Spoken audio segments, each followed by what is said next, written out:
Hi welcome to my YouTube channel. ಇವತ್ತು ಗೌರಿ ಕಲ್ಯಾಣದಲ್ಲಿ ಏನಾಗ್ತಿದೆ ಅಂತ ಸಂಪೂರ್ಣವಾಗಿ ಈ ವಿಡಿಯೋದಲ್ಲಿ ತಿಳಿಸ್ಕೊಡ್ತೀನಿ, ಬನ್ನಿ. ಅದಕ್ಕೂ ಮೊದಲು ನೀವೇನಾದರೂ ಮೊದಲು ನಮ್ಮ ವಿಡಿಯೋ ನೋಡ್ತಿದ್ರೆ ಈ ಕೂಡಲೇ ಸಬ್ಸ್ಕ್ರೈಬ್ ಮಾಡ್ಕೊಳ್ಳಿ. ಗೌರಿಯನ್ನು ವಿವೇಕ್ ಜಗಳ ಹಾಡ್ತಿರ್ತಾರೆ. ಗೌರಿ ಕಾಫಿ ತಂದು ಕೊಡ್ತಾ ಇರ್ತಾಳೆ ವಿವೇಕ್ ನೋಡಿದ್ರೆ ಯೋಗಾಸನ ಮಾಡ್ತಿರ್ತಾಳೆ. ತಲೆನ ಕೆಳಗೆ ಮಾಡಿಕೊಂಡು ಕಾಲನ್ನ ಮೇಕ್ ಮಾಡಿಕೊಂಡು ಇದೇನು ಈ ಥರ ಮಾಡ್ತಿದ್ದೀರಿ ರೀ ಅಂತ ಕೂಗ್ತಾಳೆ. ಮೇಲೇ ನೋಡ್ತೀಯ, ಕೆಳಗಡೆ ನೋಡೋದು ನಾನು ಕೆಳಗಡೆ ಇದ್ದೀನಿ ಅಂತ ಹೇಳ್ತಾರೆ. ಅದಕ್ಕೆ ಕಾಫಿ ತಂದಿದ್ದೀನಿ ಅಂತ ಹೇಳ್ತಾರೆ. ಅದಕ್ಕೆ ಇದ್ಯಾಕ್ರಿ ಈ ಥರ ನಿಂತಿದ್ಯಾ, ತಲೆ ಮೇಕ್ ಮಾಡಿಕೊಂಡು ಕೆಳಗೆ ಕಾಲು ಮಾಡಿಕೊಂಡು ಈ ಥರ ಮಾಡ್ಕೊಂಡು ನಿಂತಿದ್ಯಲ್ಲ ಅಂತ ಹೇಳ್ತಾರೆ. ಇದನ್ನು ಯೋಗಾಸನ ಅಂತಾರೆ, ನಿಂಗೇನು ಗೊತ್ತು ಅಂತ ಹೇಳ್ತಾರೆ. ನಮ್ಮ ಕಡೆ ಮಂಗನ ಈ ಥರ ಮಾಡ್ತಾರೆ ಅಂದ್ಕೊಂಡು ಮನ್ಸಲ್ಲಿ ಬೈಕೊಂತ ಹೇಳ್ತಾಳೆ ಗೌರಿ. ಅದಕ್ಕೆ ವಿವೇಕ್ ಏನಂತ ಬೈತಿದ್ಯೆ, ಏನೇ ಆಯಿತು ಅಂತ ಕೇಳ್ತಾರೆ. ಅದಕ್ಕೆ ಏನಿಲ್ಲ ಬಿಡಿ, ನೀನೇನೋ ಅಂದೆ ಅಂತ ನಂಗೆ ಗೊತ್ತು ಕಣ, ಹೇಳು ಅಂತ. ಯಾಕೆ ನಿಮ್ಗೆ ಕೇಳಿಸ್ತಿಲ್ವಾ ಅಂತ ಕೇಳ್ತಾಳೆ. ನೀವು ಕೇಳಿಸಿದ್ರೆ ನಾನು ಇನ್ನೊಂದ್ಸತಿ ಕೇಳ್ತಿದ್ನ, ಹೇಳು ಅಂತ ಹೇಳ್ತಾರೆ. ಏನಿಲ್ಲ ಕಾಫಿ ತೊಗೊಳ್ಳಿ ಅಂತ ಹೇಳ್ತಾರೆ. ಸರಿ ಅದು ಇಟ್ಬಿಟ್ಟು ಹೋಗು ಅಂತ ಹೇಳ್ತಾರೆ. ಸರಿ ಅಂದ್ಬಿಟ್ಟು ಇಟ್ಬಿಟ್ಟು ಹೋಗ್ತಾಳೆ. ಈ ಕಡೆಗೆ ಸರಿತಾ ಮಾತಾಡ್ತಾ ಇರ್ತಾಳೆ. ಫ್ಯಾಮಿಲಿ ಜೊತೆ ಎಲ್ಲರೂ ಕೂಡ ಕೂತಿರ್ತಾರೆ. ನನ್ನ ಫ್ರೆಂಡ್ ಅರುಂಧತಿ ಈಗ ಬರ್ತಿದ್ದಾಳೆ, ನನಗಂತೂ ಫುಲ್ಲು ಖುಷಿ ಆಗ್ತಿದೆ, ಅವಳು ನನ್ನ ಬಾಲ್ಯ ಸ್ನೇಹಿತೆ ಅಂತ ಹೇಳ್ತಿರ್ತಾಳೆ. ಅದಕ್ಕೆ ವಿವೇಕ್ಗೆ ಜವಾಬ್ದಾರಿ ಒಪ್ಪಿಸ್ತಿರ್ತಾಳೆ. ನೋಡು ವಿವೇಕ್, ಅವಳು ಅರುಂಧತಿ ನನ್ನ ಫ್ಯಾಮಿಲಿ ಅಂದರೆ ನನ್ನ ಫ್ಯಾಮಿಲಿ ಥರನೇ ಅವಳು, ನನಗೆ ತುಂಬ ಇಷ್ಟವಾದಳು. ಅವಳು ನನ್ನ ಗೆಳತಿ. ಅವಳನ್ನ ಯೋಗ ಕ್ಷೇಮ ಹಾಗೆ ಅವಳು ಕರ್ಕೊಬರೋದು ಬಿಡೋದು, ಅವಳ ಮಗಳು ವಿಚಾರದಲ್ಲಿ ಎಲ್ಲ ಕೂಡ ನೀನು ಸಪೋರ್ಟಿವ್ ಆಗಿರಬೇಕು, ಹಾಗೆ ಕೂಡ ನಿನಗೆಲ್ಲ ಜವಾಬ್ದಾರಿ ನೀನೇ ತೊಗೋಬೇಕು ಅಂತ ಹೇಳ್ತಾರೆ. ಅಷ್ಟೊತ್ತಿಗೆ ಅನಿಕೇತ್ ಅವರ ಅಮ್ಮ ಹೇಳ್ತಾರೆ, ನೋಡು ಈಗ ತಾನೇ ಮದುವೆ ಆಗಿದ್ದಾರೆ ಅವರು, ಈಗ ತಾನೇ ಒಂದು ಜವಾಬ್ದಾರಿನ ಸ್ವಲ್ಪ ಹೊರೆನ ಕಮ್ಮಿ ಮಾಡು. ನನ್ನ ಮಗ ಇದ್ದಾನಲ್ಲ, ನನ್ನ ಮಗ ಯೋಚನೆ ಮಾಡ್ತಾನೆ, ನನ್ನ ಮಗ ಆರಾಮಾಗಿ ಅವ್ರನ್ನ ಚೆನ್ನಾಗಿ ನೋಡ್ಕೊತಾರೆ, ಸರಿನಾ, ನನ್ನ ಮಗನಿಗೆ ಆ ಜವಾಬ್ದಾರಿ ಹೊರಿಸು ಅಂತ ಕೇಳ್ಕೊತಾಳೆ. ಅದಕ್ಕೆ ಹೊರಿಸ್ಬೋದು, ಆದರೆ ಏನಾದರೆ ನನ್ನ ಮಗನು ಹೀಗೀಗ ಜವಾಬ್ದಾರಿ ತೊಗೊತಿದ್ದಾನೆ, ನೀನು ಸ್ವಲ್ಪ ಹೊರಿಸು, ಅವನಿಗೂ ಸ್ವಲ್ಪ ಹೇಳು, ಅವನ ಜವಾಬ್ದಾರಿನ ಕಮ್ಮಿ ಮಾಡು ವಿವೇಕ್ಗೆ, ಅವನಿಗೆ ಆಫೀಸ್ನೇ ನೋಡ್ಕೊತಾನೋ, ಈ ಕಡೆಗೆ ನಿನ್ನ ಫ್ರೆಂಡ್ ಅರುಂಧತಿನ ನೋಡ್ಕೊತಾನೋ, ಏನು ಮಾಡ್ಕೊತಾನೆ ಅಂತ ನಾನು ಒಪ್ಪಿಸ್ಬೋದು. ಆದರೆ ಸ್ವಲ್ಪ ನನ್ನ ಹತ್ರ ಕಂಡೀಷನ್ ಇದೆ, ಏನಂದರೆ ಅರುಂಧತಿ ಮಗಳನ್ನ ನಾನು ಶ್ಯಾಮ್ಗೆ ಕೊಟ್ಟು ಮದುವೆ ಮಾಡಬೇಕು ಅಂತ ಅಂದ್ಕೊಂಡಿದ್ದೀನಿ ಅಂತ ಹೇಳ್ತಾರೆ. ಎಲ್ಲರೂ ಕೂಡ ಖುಷಿ ಆಗ್ತಾರೆ. ಆದರೆ ಈ ಅನಿಕೇತ್ ಅವ್ರ ಅಮ್ಮ ಹೇಳ್ತಾರೆ, ಏನು ಹೇಳ್ತಿದ್ದೀರಾ ನೀವು, ವಿವೇಕ್ ಆದಮೇಲೆ ನನ್ನ ಮಗನೇ ದೊಡ್ಡವನು, ನನ್ನ ಮಗನಿಗೆ ಮದುವೆ ಮಾಡಬೇಕು ನಾನು ಅಂದ್ಕೊಂಡಿದ್ದೀನಿ, ನೀವು ಅರುಂಧತಿ ಮಗಳನ್ನ ನನ್ನ ಅನಿಕೇತ್ಗೆ ಕೊಡ್ಬೋದಲ್ವಾ, ನೀನು ಯಾಕೆ ಥರ ಯೋಚನೆ ಮಾಡಿಲ್ಲ ಅಂತ ಹೇಳ್ತಾರೆ. ಅದಕ್ಕೆ ಎಲ್ಲರೂ ಕೂಡ ಸುಮ್ಮನೆ ಕೂತಿರ್ತಾರೆ. ಅವಳ ಮಾತನ್ನು ಕೇಳಿಸ್ಕೊಂಡು, ಇಲ್ಲ ನಾನು ಶ್ಯಾಮ್ಗೆ ಕೊಟ್ಟು ಮದುವೆ ಮಾಡಬೇಕು ಅಂತ ಅಂದ್ಕೊಂಡಿದ್ದೀನಿ, ಶ್ಯಾಮ್ಗೆ ನಾನು ಅವಳನ್ನ ಕೊಡಬೇಕು ಅಂದ್ಕೊಂಡಿದ್ದೀನಿ, ಅರುಂಧತಿನೂ ಕೂಡ ಹೇಳಿದ್ದೀನಿ ಅಂತ ಸರಿತಾ ಹೇಳ್ತಾಳೆ. ಆದರೂ ಕೂಡ ಕೇಳೋದೇ ಇಲ್ಲ ಅನಿಕೇತ್ ಅವ್ರ ಅಮ್ಮ. ಇಲ್ಲ ನನ್ನ ಮಗನಿಗೆ ಕೊಟ್ಟು ಮದುವೆ ಮಾಡಬೇಕು, ಯಾಕಂದರೆ ನನ್ನ ಮಗ ಈಗ ತಾನೇ ಎಲ್ಲ ಜವಾಬ್ದಾರಿನೂ ತೊಗೊತಿದ್ದಾನೆ, ವಿವೇಕ್ ಜೊತೆ ಆಫೀಸ್ ಕೆಲಸದಲ್ಲೂ ಕೂಡ ಸಹಾಯ ಮಾಡ್ತಾನೆ.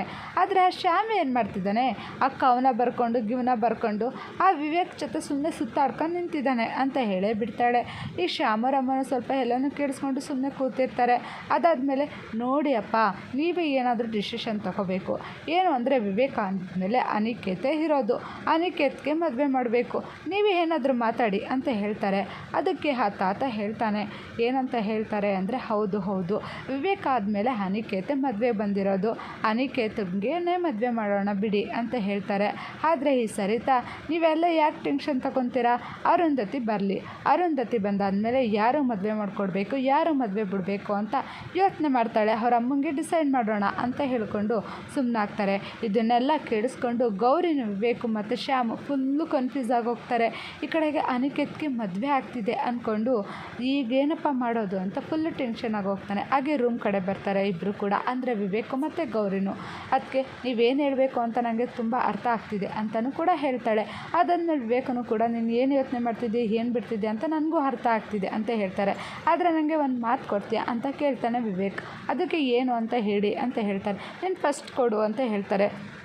ನೋಡಿ, ಎಷ್ಟೇ ಕಷ್ಟ ಆದ್ರೂ ಅದಕ್ಕೆ ಸರಿಯಾಗಿದ್ದರೆ ನಾನು ಪ್ರಾಣ ಕೊಡೋಕ್ಕೆ ಸಿದ್ಧವಾಗಿದ್ದೀನಿ, ಈ ಮಾತೆಲ್ಲ ಯಾವ ಲೆಕ್ಕ, ನೀನು ಫಸ್ಟ್ ಮಾತಾಡಿ ಅಂತ ಜಗಳ ಮಾಡ್ತಾರೆ. ಆದರೆ ಹೇಳೋದೇ ಇಲ್ಲ. ಸರಿ ಆಯಿತು, ನಾನು ಮಾತು ಕೊಟ್ಟರೆ ನಿಮಗೆ ಕಂಡೀಷನ್ ಏನು ಹೇಳ್ತೀರಾ ಅಂದ್ಕೊಂಡು ಮಾತು ಕೊಡ್ತಾಳೆ. ಮಾತು ಕೊಟ್ಟ ತಕ್ಷಣ ನೋಡು, ನಿಂಗೆ ಅರ್ಥ ಆಗ್ತಿದೆ, ಅನಿಕೇತ್ ಮದುವೆ ಪ್ರಸ್ತಾಪ ಆಗ್ತಿದೆ, ಇಲ್ಲೇನಾದರೂ ನನ್ನ ಫ್ಯಾಮಿಲಿಗೆ ಏನಾದರೂ ನೀನು ಸ್ವಲ್ಪ ರೇಗೋದು, ಜಗಳ ಆಡೋದು, ಗಿಗ್ಲಾಡೋದು, ಕಿರಿಕ್ ತೆಗೆಯೋದು ಮಾಡಿದ್ರೆ ಈ ಮಾತಿನ ಬಗ್ಗೆ ಜ್ಞಾಪನ ಇರಲಿ ಅಂತ ಹೇಳ್ತಾರೆ. ಓಹೋ, ಇದನ್ನು ಹೇಳ್ತಿದ್ದೀರಾ ನೀವು ನೀವು? ಹಾಗಾದರೆ ನಮ್ಮ ಅಕ್ಕನಿಗೆ ಅನ್ಯಾಯ ಆಗ್ತಿರೋದ್ರ ಬಗ್ಗೆ ನಾನು ಮಾತಾಡಬೇಡ್ದ? ನೀವು ಯಾಕ್ರಿ ನೀವು ಈ ಥರ ಯೋಚನೆ ಮಾಡ್ತಿದ್ದೀರಾ? ಈ ಅನಿಕೇತ್ನ ನೀವು ಇಷ್ಟು ಬ್ಲೈಂಡಾಗಿ ನಂಬಿರೋದೇ ನನಗೆ ಕಷ್ಟ ಆಗ್ತಿದೆ ಗೊತ್ತಾ ಅಂತ. ನೋಡು, ಸಾಕ್ಷಿ ಇಲ್ಲದಂತೆ ನಾನು ಮಾತಾಡಲ್ಲ. ನೀವು ಈ ಥರ ಅಂತಿದ್ದೀರಾ, ನಿಮಗೆ ನಾನೇನು ಸಾಕ್ಷಿ ಇಲ್ಲದಂತೆ ಮಾತಾಡಲಿ ಅಂತ ಹೇಳಿ. ನಮ್ಮ ಅಕ್ಕನೇ ನನ್ನ ಬಗ್ಗೆ ನಾನು ತಪ್ಪಾಗಿ ತಿಳ್ಕೊಂಡಿದ್ದಾಳೆ ಅಂತ ಹೇಳ್ತಾಳೆ. ನಿಮ್ಮ ಅಕ್ಕನೇ ತಪ್ಪಾಗಿ ತಿಳ್ಕೊಂಡಿದ್ದಾಳೆ ಅಂದಮೇಲೆ ನಾನು ತಿಳ್ಕೊಬೇಡ್ದ ಅಂತ ಹೇಳ್ತಾರೆ. ಸರಿ ಆಯಿತು ಬಿಡಿ, ಸಾಕ್ಷಿ ಪ್ರಕಾರ ಇಲ್ಲಿವರೆಗೂ ಸಾಕ್ಷಿ ಬರಲಿ ಅಂತಲೇ ನಾನು ಬಾಯಿ ಮುಚ್ಕೊಂಡಿದ್ದೀನಿ, ಏನು ಕಿರಿಕ್ ಮಾಡ್ದಂತೆ. ಸಾಕ್ಷಿ ಬಂದಾದ್ಮೇಲೆ ನಾನು ಮಾತಾಡ್ತೀನಿ ಅಂತ ಹೇಳ್ತಾರೆ.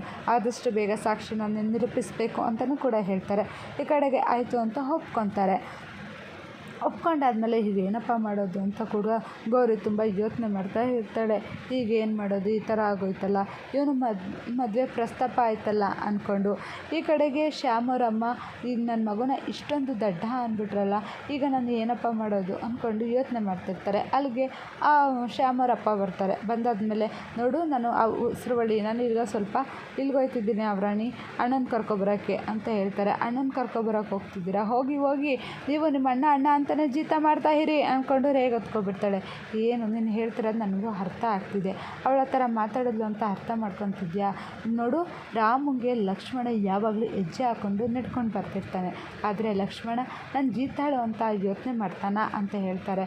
ಅದೇ ಥರ ಅವನು ಕೂಡ ಅವ್ರ ಅಣ್ಣನ ಮೇಲೆ ವಿವೇಕ್ ಮೇಲೆ ತುಂಬ ಪ್ರೀತಿ ಇರೋದ್ರಿಂದ ಶ್ಯಾಮ ಆ ಥರ ಇದ್ದಾನೆ, ಯಾಕೆ ತಲೆ ಕೆಡಿಸ್ಕೊತೀಯಾ ಅಂತ ಹೇಳ್ತಾರೆ. ಏನು ಮಾಡೋದು, ನನ್ನ ಕರ್ಮ ಅಂದ್ಕೊಂಡು ಬೈಕೊತಾ ಇರ್ತಾಳೆ. ಇದನ್ನೆಲ್ಲ ಸರಿತಾ ಅವ್ರ ಅಜ್ಜಿ ತಾತ ಇಬ್ಬರು ಕೂಡ ಕೇಳಿಸ್ಕೊತಾ ಇರ್ತಾರೆ. ಅವ್ರು ಕೇಳಿಸ್ಕೊತಾರೆ ಅಲ್ಲಿ ಬರ್ತಾರೆ. ಏನಮ್ಮ ಈ ಥರ ಮಾತಾಡ್ತಿದ್ಯಲ್ಲ, ಅವ್ನಿಗೆ ಇಷ್ಟ ಅಂದರೆ ಅವ್ರ ಅಣ್ಣನ ಸೇವೆ ಮಾಡೋದನ್ನು ನಮ್ಗೆ ಕಷ್ಟನಾ? ಬಿಡು, ನಾವು ಆ ಥರ ತಿಳ್ಕೊಂಡೇ ಇಲ್ವಲ್ಲ ಅಂತ ಹೇಳ್ತಾರೆ. ಆ ಥರ ಅಲ್ಲ, ಅವಳು ಅಷ್ಟು ಮಾತಾಡಬೇಕಾದ್ರೆ ನೀವು ಯಾರೂ ಕೂಡ ಕೇಳಲೇ ಇಲ್ಲ. ನನ್ನ ಮಗ ಸುಮ್ಮನೆ ಅಲ್ದಾಡ್ಕೊಂಡು ನಿಂತಿದ್ದಾನ, ನೀವು ಯಾಕೆ ಆ ಥರ ಕೇಳಲಿಲ್ಲ ಅಂತ ಕೇಳ್ತಾರೆ. ನೋಡಮ್ಮ, ಅವಳದೇನು ತಪ್ಪಿಲ್ಲ. ಅಂದರೆ ಅವಳು ನನ್ನ ಬಾಲ್ಯ ಸ್ನೇಹಿತನ ಮಗಳು. ನನ್ನ ಬಾಲ್ಯ ಸ್ನೇಹಿತ ಸಾಯೋಕ್ಕಿಂತ ಮುಂಚೆನೇ ಅವಳನ್ನ ನನ್ನ ಕೈಯಲ್ಲಿ ಇಟ್ಬಿಟ್ಟು ಹೋದ. ನೋಡು, ಅವಳಿಗೇನು ಕೊರತೆ ಆಗಬಾರ್ದು ಅಂತ ನನ್ನ ಮಕ್ಳಿಗಿಂತ ಹೆಚ್ಚಾಗಿ ಇಷ್ಟಪಟ್ಟು ಅವಳನ್ನ ಬೆಳೆಸ್ದೆ. ಅವಳು ಏನೇ ಆಟ ಮಾಡಿದ್ರು ಕೂಡ ನಾನು ಎಲ್ಲದಕ್ಕೂ ಒಪ್ಕೊಂಡೆ. ಈಗ ಈ ಪರಿಸ್ಥಿತಿ ಇಲ್ಲಿ ಗಂಟ ಬಂದಿದೆ ಅಮ್ಮ. ಅವಳಿಗೆ ಸಂಸ್ಕಾರ ಕಲಿಸ್ದೆ ಹೋದದ್ದು ನನ್ನ ತಪ್ಪು, ನಾನು ಮಾಡಿರೋ ತಪ್ಪಿಗೆ ಅವಳಿಗೆ ಏನಕ್ಕಮ್ಮ ಬೈದ್ಯ? ನೀನು ಮಾಡಿರೋ ಸಂಸ್ಕಾರದಲ್ಲಿ ಅಂತಂದು ಅದರಿಂದ ನಾನು ಕ್ಷಮೆನೂ ಕೇಳ್ತೀನಮ್ಮ ಅಂತ ಕ್ಷಮೆ ಕೇಳ್ತಾರೆ. ಅದಕ್ಕೆ ಈ ಶ್ಯಾಮರಮ್ಮ, ನಾನು ಅಷ್ಟೊಂದು ದೊಡ್ಡೋಳಾಗಿಲ್ಲ, ನನಗೆ ಕ್ಷಮೆ ಏನು ಕೇಳಬೇಡಿ, ಪರವಾಗಿಲ್ಲ ಬಿಡಿ ಮಾವ ಅಂತ ಹೇಳ್ತಾರೆ. ಸರಿ ಆಯಿತು ಬಿಡಿ, ಅದನ್ನೆಲ್ಲ ಅರುಂಧತಿ ಬಂದಾದ್ಮೇಲೆ ಮಾತಾಡೋಣ. ಈ ಶ್ಯಾಮ ಕೊಟ್ಟು ಮದುವೆ ಮಾಡೋಣ, ಅಕಸ್ಮಾತ್ ಅನಿಕೇತನ್ ಕೊಟ್ಟು ಮದುವೆ ಮಾಡೋಣ ಅಂದ್ಕೊಂಡು ಕೂಡ ಇವ್ರು ಮಾತಾಡ್ತಾ ಇರ್ತಾರೆ. ಇಲ್ಲಿಗೆ ಈ ಎಪಿಸೋಡ್ ಮುಕ್ತಾಯವಾಗಿದೆ. ಹಾಗಾದರೆ ಮುಂದಿನ ಎಪಿಸೋಡಲ್ಲಿ ಏನಾಗುತ್ತೆ? ಈ ಅನಿಕೇತ್ ಮೋನಿಕಾನ ಡೈವರ್ಟ್ ಮಾಡಿ ಬ್ರೇಕಪ್ ಮಾಡ್ಕೊತಾನ ಅಂತ ನೋಡೋಣ.